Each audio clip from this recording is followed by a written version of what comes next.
Our next writer is named Marc Frazier.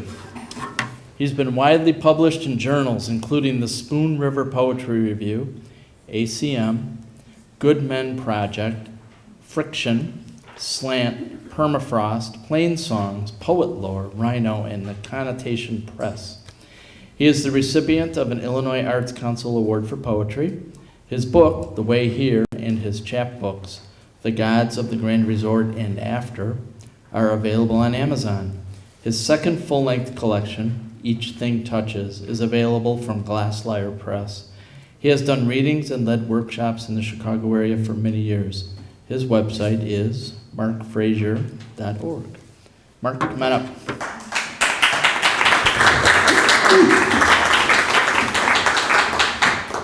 And Marc's quite tall. Yeah. How's that? That's That good? should do it. That should do it. All right, let me tighten her up and get this out of your way. There we go. Thank you, sir. Well, in honor of National Poetry Month, I'd like to start with a found poem, which means I didn't write it. It's made up of titles of poetry books, and including the title of the poem is the title of a poetry book. So I thought it was a nice, in honor of National Poetry Month. Illuminations. What do we know? The far field, lives of the heart, the need to hold still, see among the cupboards. Transcend the country between us, howl in mad love and war. What the body told, flesh and blood, dependencies, alive together.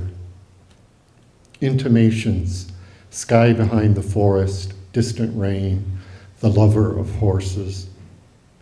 In the next galaxy, amplitude, absence of shadows, the water inside the water, rapture. Midnight salvage, the drunken boat, the awful rowing toward God.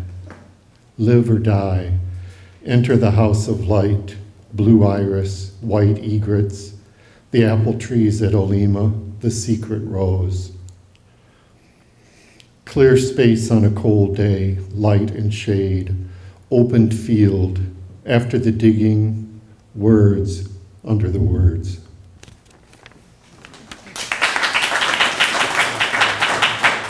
And I'm going to read from Each Thing Touches, which is from the same press as Joan's book, Ribcage. And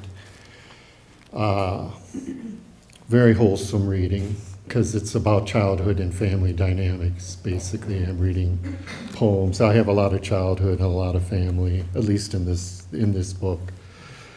And I'd like to start with the epigraph from the book, well, from one of my favorite poets, Louise Glick. And the epigraph is, in childhood, I thought that pain meant I was not loved. It meant I loved.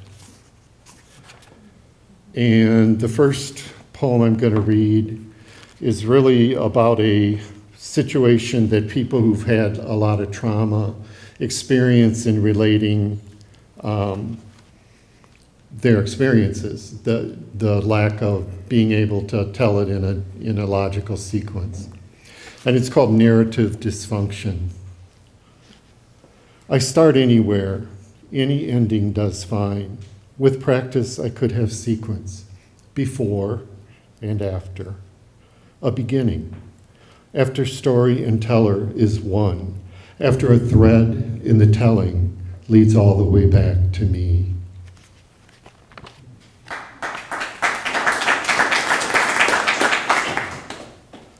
And then this next poem is an oldie, really old poem. This actually is the poem that won the Illinois Arts Council Award, but that was a long, long time ago. But it ended up, it never was published in book form until now. Chimney Swifts. He did it by the storm cellar. He filled a bucket with water, set it on the ground. We couldn't think of one reason to drown little black birds. When my sister cried, he said it had to be done. We said we would never grow up, that we would rather die. We did not watch, so we never knew where he put the bodies. But his hands became powerless to touch us. She belonged to his world in some things, and we avoided her for it, this strange woman whose hands were always leaving her side to create space, to move things about, to bring something warm to her breast. The next morning he cooked bacon and eggs. He stood motionless, but for one arm, scrambling eggs, while Mother, with fluttering hands, prepared a table. And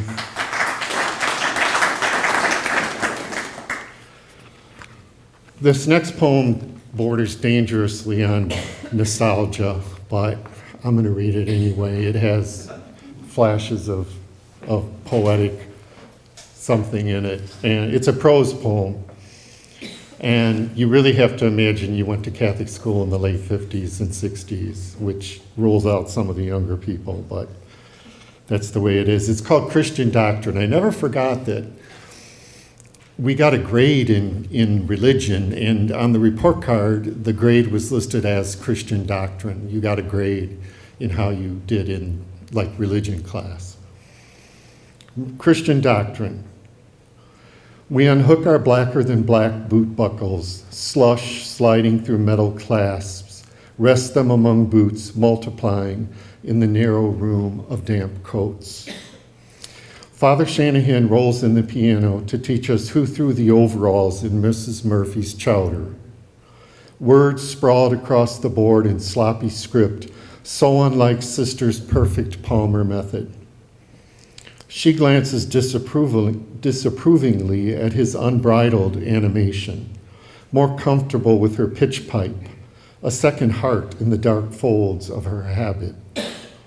Ancient Miss Lawler talks of enzymes and proteins, reminds us of the body's fallibility, burst capillaries, faulty chromosomes. Mid-morning, cartons of white and chocolate milk neatly stacked on a wheeled cart. Sister Hiltrudis stretches logic. Fornication is a crime, the Trinity. Morning's end, girls file through the cloakroom, retrieve lunches, followed by boys. In the dark of each brown paper sack, a sandwich, chips, cupcake, or piece of fruit. On to pages of new math, strangely bright and smooth.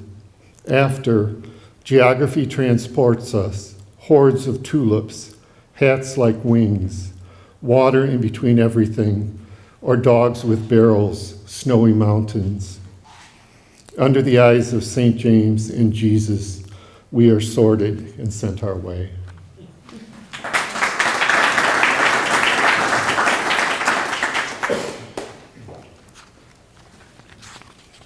And I'm having trouble finding the next poem.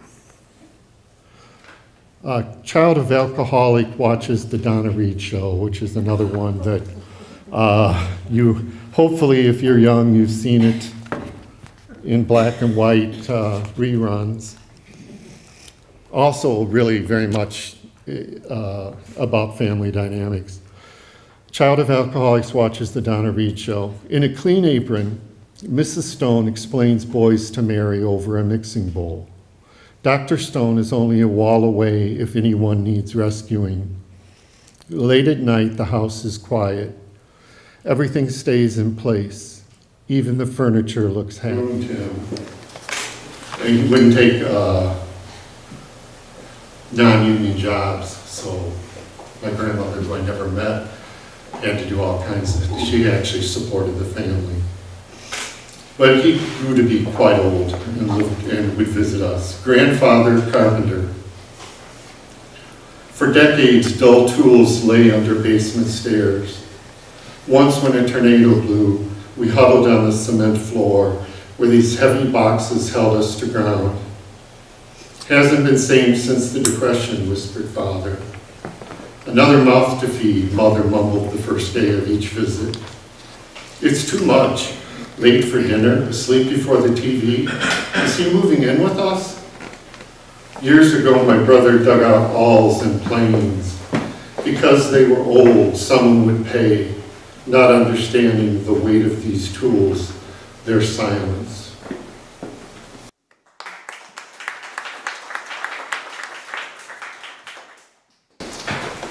And this one, I just really want to feel old tonight because This one's called S&H Green Stamp, so hopefully you've heard about them. I've not lived through them.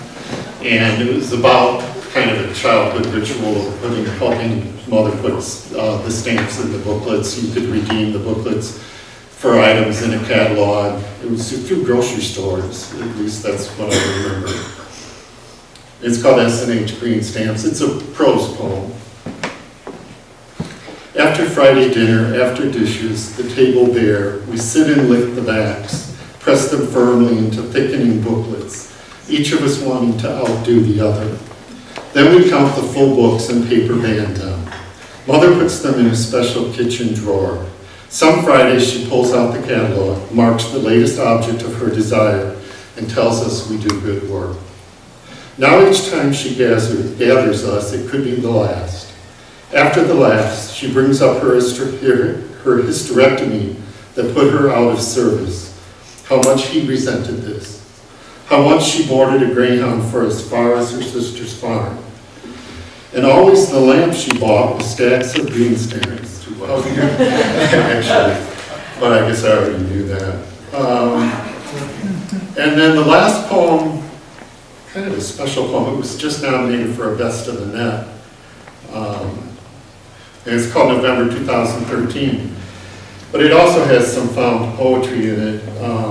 The last 3 lines were lines that were stuck in my head from like the early 80s, from a poem I had read in American Poetry Review. And they just came to me for the ending of this poem. So they are, I wrote the poet and let them know, and I always give credit. November 2013. The doe approaches slowly, driven by the season's early freeze, nibbles at frozen kale, seed pods, jerks her head up at any hint of sound, dangerously close to the house. We marvel at her vigilance, the weight of staying alert, every moment vulnerable. How like us, I want to say, but don't, because we seldom say what matters. What to do with this empty seat where you should be this time of year? Near the end, you ask me, am I dying? The nurse upped the morphine, and your rattle calmed. I was already writing your obit, awash in the distance of third person, to speak of the first person in my life. The deer disappears into the woods. A late November sun sets on white Wisconsin hills. All the way home, I recall these lines. The language of loss does not travel back, is endless, and speaks too tenderly from no one to no one.